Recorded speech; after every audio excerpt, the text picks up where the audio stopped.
Real simple. We have a doubling of the national debt. We have millions more in poverty and on food stamps. Labor force participation lowest in all of these years. You have the worst recovery since the 40s, if you want to even call it a recovery. Lowest home ownership in 51 years. Hillary's going to do the same.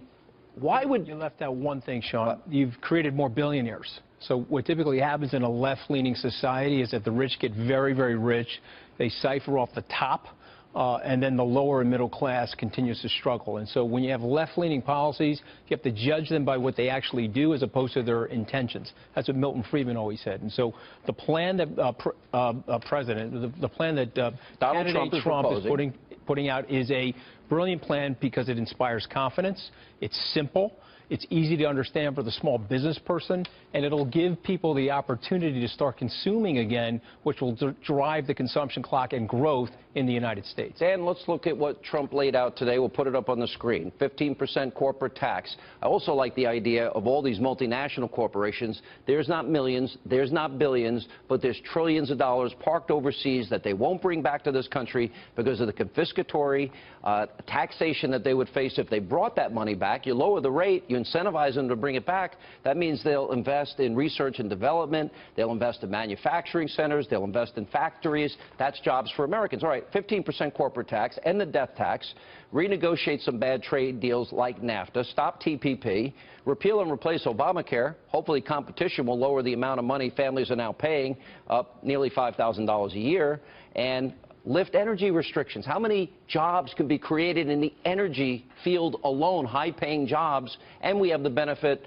of national security because we're not counting on countries that hate our guts for that lifeblood of our economy.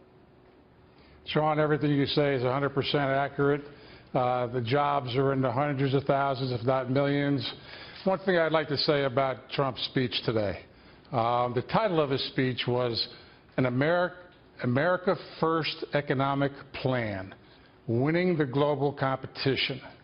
That's very key, because what he has proposed in the four main principal areas he focused on of taxes, trade, regulatory reform, and energy is all designed to work together to improve our ability to compete in the global economy.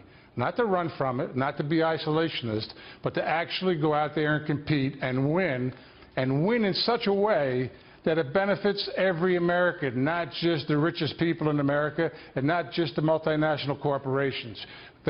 Most of America has been left behind. Well, let's take a look. 95 million people. Trump talked about it today. Detroit, per capita income, under $15,000, about half the national average.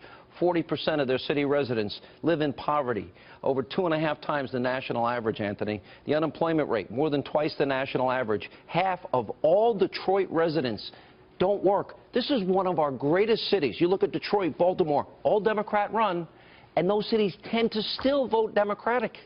Well, now because they're on the poverty maintenance dependency, Sean, and that's why they're voting Democratic, because they know they're going to get that lucre from the government. What you need to do in cities like that is create free enterprise zones, give them a school choice, which Mr. Trump talked about today, and create new infrastructure for them, and you'll see those cities regrow. That could be a very, very vibrant city in 10 years. They're bulldozing entire neighborhoods and consolidating services. You see homes on eBay for $1. But it's not the only city. You've got Newark right across the river. It could be New York, Sean, if we're not careful here. Well, very scary. Thank you both. Dan, Anthony, thank you.